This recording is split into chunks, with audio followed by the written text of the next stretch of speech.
Buenos días Venezuela. El sol de la Venezuela heroica nace en el Esequibo, ¿verdad? Que quiero expresarles a toda nuestra audiencia, como siempre, ese compromiso, esa fórmula perfecta de estar cada día juntos.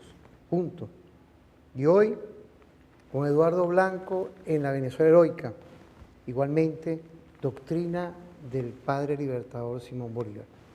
Quiero agradecer de verdad desde aquí, desde tu televisora, de la Fuerza Armada Nacional Bolivariana, en estos meses de noviembre y en este año 2020 se está cumpliendo 200 años de una visión que en 1821 replicó y concretó la expulsión del Imperio Español en Carabobo. En esa fórmula perfecta tenemos que ir construyendo con algo que son los soportes estratégicos. Por eso es que tengo aquí a la Venezuela heroica. Tocar y ver que a 200 años, ver el tema que nos lleva hoy, que es el Tratado de Regularización de la Guerra. Un momento que se consiguieron dos hombres y del cual dos visiones. La visión de un imperio opresor, y la visión que ese imperio reconocía ya a un ejército que liderizaba a nuestro padre libertador. Es decir, líneas de tiempo que vamos a tocar hoy, porque estamos trabajando un tema que es del estudio de la guerra. Y no podía faltar enviarle un saludo a toda nuestra familia de la Unión Cívico-Militar, nuestros oficiales superiores, subalternos, tropa profesional de toda nuestra Fuerza Armada Nacional Bolivariana, pero también en unión perfecta, en unión estratégica a nuestro pueblo. Porque tocaremos un tema que hoy, en esas dos visiones, es importante ver lo que es la guerra y lo que es la historia insurgente.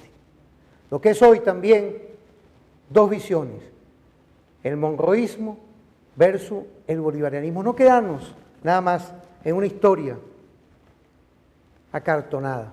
No.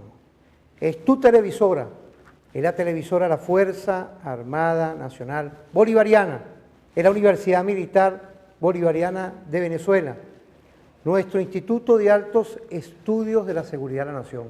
Es decir, una unión perfecta desde nuestro ministro para el Poder Popular para la Defensa, nuestro general y jefe Manuel Peña López, nuestro Comando Estratégico Operacional, nuestro almirante Remigio Ceballos Ichazo y todo nuestro Estado Mayor Superior en conjunto con la Universidad Militar Bolivariana de Venezuela. Nuestro IAESEN con nuestro general Pérez Villamizar, que hay desde esta semana actividades con este tema que vamos a tocar. El CESPE, Centro Estratégico Polimológico, que está también concatenado con profundizar temas que hoy, no quedarnos acartonados, no. Como la audiencia me mandaba mensajes en estos días, es decir, construyendo del pasado una línea de tiempo de por qué hoy nuestro gobierno, liderizado por nuestro comandante en jefe Nicolás Maduro Moros, tiene una cosmovisión, una visión estratégica de estar con Bolívar, estar con Chávez, rompiendo las cadenas que nos quieren introducir el imperio norteamericano. Agradezco de verdad a toda nuestra audiencia estos temas de interés nacional e internacional, y no podía faltar que tu televisora, con nuestro general Suárez Rodríguez, postdoctor de la Universidad Militar Bolivariana de Venezuela, nuestro coronel Medina Zambrano, quien es nuestro vicepresidente, y todo este equipo perfecto, profesional, que llevamos desde nuestra impronta, de nuestra televisora La Fuerza Armada Nacional Bolivariana, estemos llevando temas de interés estratégico y no podía faltar que nos acompañara el postdoctor de nuestra Universidad Militar Bolivariana de Venezuela, nuestro IAS, el postdoctor Henry Navas Nieves. Bienvenido. Buenos días. Una presentación de vanguardia y estrategia de lo que fue ese tratado de regularización de la guerra. Fíjense, aquí yo estaba viendo Venezuela heroica, temas estratégicos de línea de tiempo, esa guerra que no paraba, pero se paró para triunfar. ¿Qué visión tenemos? Bienvenido, apreciado doctor, en estos temas que son hoy estratégicos a su programa, porque usted es parte de este equipo. Sí, señor. Bueno, primero que nada, buenos días para ti, para todo el equipo que viene llevando adelante esta trinchera de lucha, que precisamente tanto el programa referente informativo como la televisora de la venezolana de la Fuerza Armada, de FAN. Yo quería decir en primer lugar que estoy sumamente contento con el Bicentenario, con esta conmemoración del Bicentenario del armisticio y el Tratado de Regularización de la Guerra. Como todos sabemos, 1820, 25, 26 de noviembre de 1820, Santana Trujillo. Y estoy contento porque, digamos, de alguna manera, vemos cómo se ha volcado no solo el mundo académico, sino, digamos, un conglomerado importante de la población a defender lo que es la memoria histórica de ese pasado y presente glorioso, debo decirlo, mostrado a partir de este par de eventos que están íntimamente conectados y que son hitos históricos en medio de un proceso independentista que de alguna manera produjo la independencia del Imperio Español y de los otros imperios también, debo decirlo, que ya andaban y rondaban por estas aguas del Caribe tratando de enseñorearse y dominar a los pueblos para apoderarse de sus recursos. Dos actividades que, bueno, simultáneamente se están produciendo. Uno es el coloquio desde la Comisión Presidencial para la conmemoración del bicentenario también de la Batalla de Carabobo, de la que se van a cumplir el año próximo, en 200 años igual. Y por supuesto, la realización de un foro que está en proceso y que comenzó desde el día de ayer, el Foro Bicentenario del Armisticio y el Tratado de Regularización de la Guerra, impulsado desde la Universidad Militar Bolivariana, concretado por justamente, como tú bien lo dijiste, por el Centro de Polemología y Estrategia, y por supuesto por el Instituto de Altos Estudios de Seguridad de la Nación. Digamos que el anfitrión,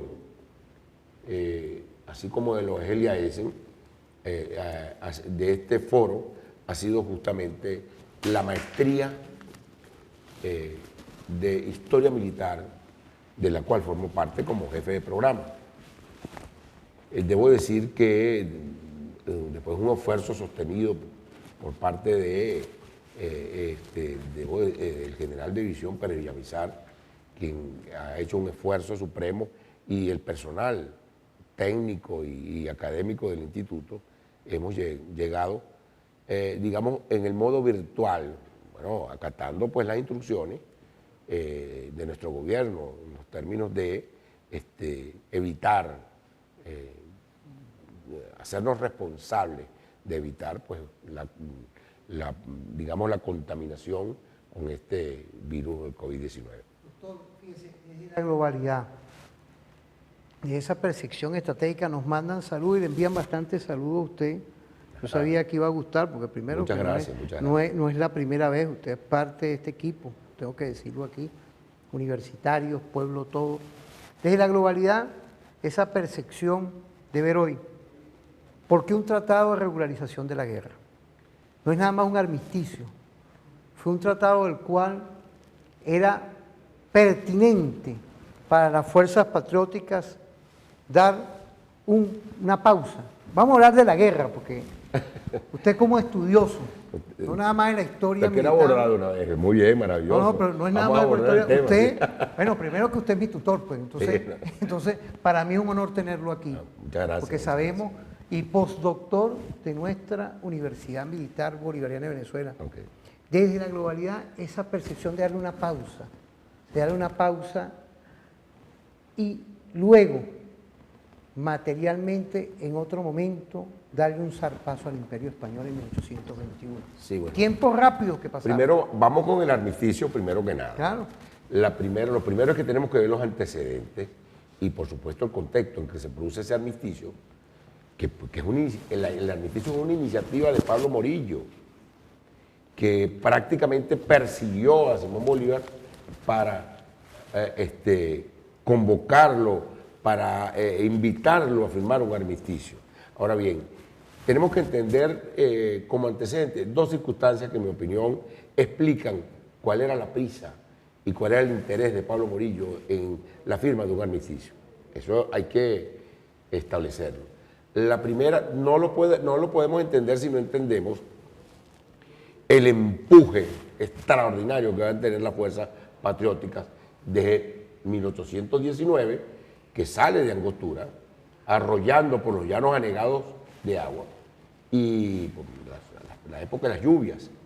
Y ese ejército patriótico, esas fuerzas patrióticas no eran iguales, debo decirlo, a las fuerzas de la Primera y la Segunda República, que si bien es cierto, habían librado batallas muy importantes, digamos que tenía como característica fundamental estar esa fuerza militar en la Primera y la Segunda República, dirigidas básicamente por lo que podríamos decir que era el mantuanaje caraqueño y venezolano, por los blancos criollos, como todos sabemos, que se convirtieron luego en líderes líderes fundamentalmente del ejército patriótico. En la Tercera República, que nace, como todos sabemos, con el Congreso Constituyente de 1819 de Angostura, se va a conformar, en primer lugar, una fuerza, primero unificada, ¿no? Todos sabemos las disputas que se habían producido entre Bolívar y los mandos, digamos, aquellos que participaron en 1814, 13-14, con la rebelión de los orientales, aquella de Chacachacare, que va a asestar golpes durísimos. Por un lado, Bolívar con la campaña admirable desde Occidente, y por otro lado, los orientales, Mariño, Piar, en fin, Bermúdez. Se habían producido, algunas querellas que incluso afloraron y se presentaron durante el exilio de Bolívar en Haití. Querellas muy fuertes, que eran producto definitivamente del deseo de muchos de establecer sus mandos y de hacerse en la dirección del movimiento emancipador. Digamos que después de 1815, en este periodo, que antecedió al Congreso de Angostura, esas disputas fueron resueltas. Debo decirlo que con mucho dolor, el fusilamiento de Manuel Carlos Piar, de alguna manera, originó justamente el total reconocimiento del mando de Simón Bolívar como jefe supremo de la fuerza patriótica. O sea que la fuerza, en primer lugar, que se va a conformar, a partir de 1819, esa fuerza tenía un mando unificado. Ya esas disputas habían quedado a un lado. Y en segundo lugar, hay que decirlo, se va a incorporar a esa fuerza militar un sector de la población que se había estrenado y había sido comandado por José Tomás Bove, y que prácticamente van a entrar al proceso ya de 1817 en adelante, comandados y ya militando con las fuerzas patrióticas comandadas por José Antonio Páez. No estamos hablando de una fuerza relativamente importante, no, sino supremamente importante. Estamos hablando de esa fuerza conformada por sectores, por poblaciones, pobladores, de esas pobladores transhumantes que habitaban las llanuras venezolanas, que vivían prácticamente en un estado de guerra permanente, ya que habían sido proscritos y perseguidos, no solo por el Imperio Español, sino también por los grandes propietarios, luego convertidos en mantuanos. Es decir, era una fuerza militar para quienes la guerra no era un asunto académico, digámoslo de esa manera, sino que era su modo de vida, era su cotidianidad. Esos son los que se incorporaron con Boves, pero que luego se pasan al bando patriota, dirigido por José Antonio Páez, y que no solo van a incorporarse y van a fortalecer desde el punto de vista numérico las fuerzas patrióticas, sino que aparte de eso van a, digamos, proporcionar una forma de combate, telúrica sin duda, que va a presentar insumos desde el punto de vista estratégico, sí, operacionales también y desde el punto de vista táctico. Una manera de combatir que, dicho sea de paso, Pablo Morillo, ese caballero general, mariscal de las fuerzas del imperio, las fuerzas expedicionarias que llegan a Venezuela en 1815, no logró nunca entender. Y no lo digo yo, lo dice Pablo Morillo, en las cartas que reposan, por cierto, algunas de ellas en el Archivo General de la Nación, en la cual se dirige justamente a su rey diciéndole que no entendía cómo de alguna manera combatía esa fuerza extraordinaria comandada por Simón Bolívar, las fuerzas patrióticas, cómo era su estrategia, cómo era su logística. Eso lo decía, no lo entiendo, mi rey, decía Pablo Morillo. Entonces, estamos hablando de un ejército unificado, con una fuerza tremenda y con una doctrina militar construida a lomo de caballo, no, digamos, en cenáculo académico, sino que se va a construir y que esa doctrina militar, que no logra entender Pablo Morillo, de alguna manera va a proporcionar una derrota, va a derrotar a la doctrina militar traída justamente por esa fuerza expedicionaria europea dirigida, bueno, representante del dominio, brazo armado del dominio español.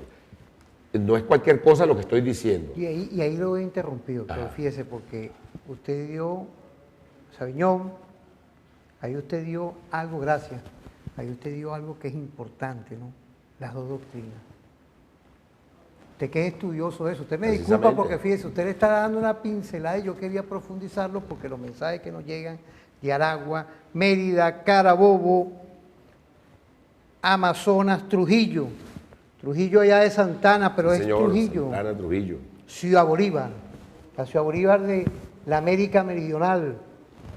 Es hoy estudiar no nada más como hace en otras universidades del mundo a Clausel, y estudiar a otros estudiosos. Es ver cómo Bolívar creó una doctrina y en el caso que estamos hablando, emerge el mariscal Sucre como estratega, acompañante. Claro, formaba parte del Estado Mayor de las Fuerzas Patrióticas. Pero en esa cosmovisión, esa doctrina creada por Bolívar, para generar toda esta forma de entender de que hubo un tratado de regularización para luego ir hacia lo que es hoy, ver esa cosmovisión de libertad, de independencia. Sí, bueno, ahí es donde vamos a llegar al armisticio. Entonces, repito, esa fuerza que posee ya una doctrina militar unificada, conformada por varios sectores que en el pasado, digamos, formaban mucho, se volcaron a la fuerza patriótica, pero en su carácter de subalterno. En esa nueva fuerza de 1819, en los mandos y oficiales, habían personas de este color, cosa que prácticamente era inconcebible durante la Primera y la Segunda República. ¿De quiénes estoy hablando? De Rondón, de Pantano de Vargas, sí, el de Rondón, de Leonardo Infante, Estamos hablando oficiales, se está hablando de este color, es decir, y por supuesto Pedro Camejo, estamos hablando de un hombre que viene de ser esclavo, pero que llega a ser oficial, era inconcebible. Entonces, era una fuerza ya conformada por el pueblo todo, era el pueblo en armas. Allí, es esa fuerza telúrica que se va a desplazar por los llanos anegados, como decía anteriormente, va a llegar a Barinas y luego va a cruzar el páramo de Pisba. Está hablando de 1819, para poder entender en 1820 con su armisticio. Y cuando atraviesa va a librar la batalla de Pantano de Vargas, por cierto, donde muere o queda herido, una herida mortal, y a los pocos días va a fallecer Rondón. Ese de Rondón no ha peleado, le responde a Bolívar. Salve usted la patria, le dijo Bolívar a Rondón. Bueno, Pantano de Vargas y luego nada más y nada menos que Boyacá. La batalla de Boyacá, o sea, ese par de golpes asestados a las fuerzas realistas no es cualquier cosa. Haber liberado con Boyacá, no estoy hablando, no sé si liberamos a Nueva Granada, no estamos hablando de Nueva Granada, nada más, estamos hablando del virreinato, porque ese no era ni siquiera una capital la Capitanía General de Venezuela. Nosotros, el ejército patriótico que surge de allí de Angostura, esa fuerza, van a liberar nada más y nada menos uno de los más importantes virreinatos de las posesiones y de las colonias españolas en el continente americano. No fue cualquier cosa. Los golpes asestados van a poner, digamos, en defensiva a las fuerzas realistas, a las fuerzas del imperio. En ese momento ya dirigida, como todos sabemos, por Pablo Morillo, quien llega en 1815, con, 15.000 hombres, más los que ya estaban acá y se habían conformado, era prácticamente una fuerza de 20.000 hombres, no era cualquier cosa. Es más, esa fuerza, estamos hablando de fuerzas de profesionales que habían combatido en España contra Napoleón Bonaparte y que, por cierto, lo habían vencido. O sea, no estamos hablando de unos soldados recién incorporados. Ahora estamos hablando de esa fuerza realista, estaba integrado por lo más selecto de la oficialidad y del mundo militar europeo. La fuerza telúrica. Lo decía Napoleón luego. España me derrotó. Ciertamente lo debilitó de tal manera que muchos autores sostienen que por eso pierde Waterloo luego frente al ejército británico. Bueno, pero vamos pues. ¿Qué va a pasar con Pablo Morillo después de ese par de golpes tremendos asestados por Pantano de Vargas y por Boyacá? Aparte de una situación internacional muy difícil para el Imperio Español, dado que se produce un levantamiento, un golpe de Estado en España contra la monarquía. ¿Estamos hablando de quién? Estamos hablando de Rigo y Quiroga, que se levantan para justamente imponer lo que llamaban la Constitución de Cádiz, la Constitución liberal, que confrontaba, digamos, todo el andamiaje jurídico de la monarquía. Es decir, España entra en crisis, la monarquía entra en crisis. Y por supuesto, eso va a afectar también la reposición de las tropas que requería Pablo Morillo, después de haber pasado por las diferentes batallas en las cuales el ejército patriótico le había dado golpes contundentes.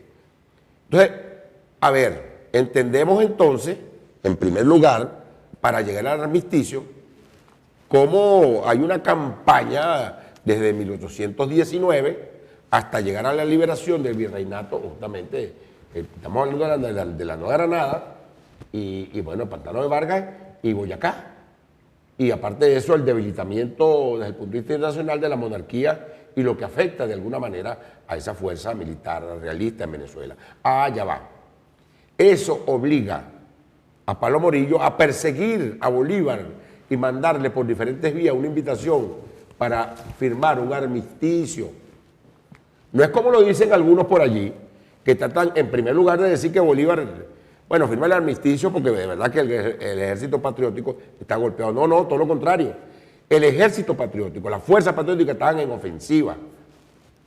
Y bueno, justamente de esta manera Pablo Morillo convoca, persigue hasta que Bolívar en un momento que le contesta y le dice que sí, que cómo no, que él podía ir a una reunión para hablar de un armisticio, pero que solamente bajo la condición de que la fuerza, o sea, la República de Colombia, porque ya no era Venezuela, Colombia, la República de Colombia, no de la Gran Colombia, eso no aparece en ningún documento, de Colombia, nace en Angostura, allí en Ciudad Bolívar, en 1819. Definitivamente ya casi a finales, ya de haber deliberado el Congreso Constituyente, se funda la República de Colombia, cuyo jefe era, digamos, impuesto de esa autoridad por el Congreso Constituyente de 1819, era el padre del libertador Simón Bolívar. Entonces, ¿qué le queda a un Pablo Morillo a la defensiva en una situación de debilidad? Accede y reconoce las fuerzas patrióticas y reconoce la República de Colombia. No es cualquier cosa lo que estoy diciendo, porque hasta ese momento el Imperio Español y buena parte de Europa había señalado que bueno, que aquí no había ninguna fuerza, que sino que éramos unos bandoleros, bueno, unos malandros, digamos, en época de la actualidad. Y el hecho de que Pablo Morillo, así sería su situación de debilidad, que reconoce no solo ante el mundo, está reconociendo la beligerancia de una fuerza militar simétrica que había puesto a la defensiva al ejército patriota. Al ejército realista. De eso es lo que estamos hablando. El armisticio provocado por Pablo Morillo, que va a desembocar en el mismo proceso a solicitud de Bolívar en la necesidad de firmar un tratado. Y bueno, en el próximo segmento entonces vamos a hablar de cómo fue ese tratado. Ahora, doctor, fíjese, y también quería dejar una pregunta al aire. Ese Bolívar que fue evolucionando en esa línea de tiempo y se convierte en un Bolívar no nada más militar, sino político y estadista, con esta cosmovisión, pero que sea usted mismo en todos estos temas, porque con toda la confianza que siempre nos lleva al equipo de producción, al profesor Demetrio, Francisco Flores y mi persona, nosotros somos muy celosos con esto. Tenía que ser usted, ¿verdad?, que estuviera explicándonos y explicarle a la audiencia, mire, de todas partes, mire, por ejemplo, quiero mandarle un saludo al compatriota Francisco Romero, en Aragua, triunfo político internacional de Bolívar. Igualmente, desde Amazonas, Bolívar le pidió a Urdaneta que tomara el mando antes de ir a hablar con Morillo.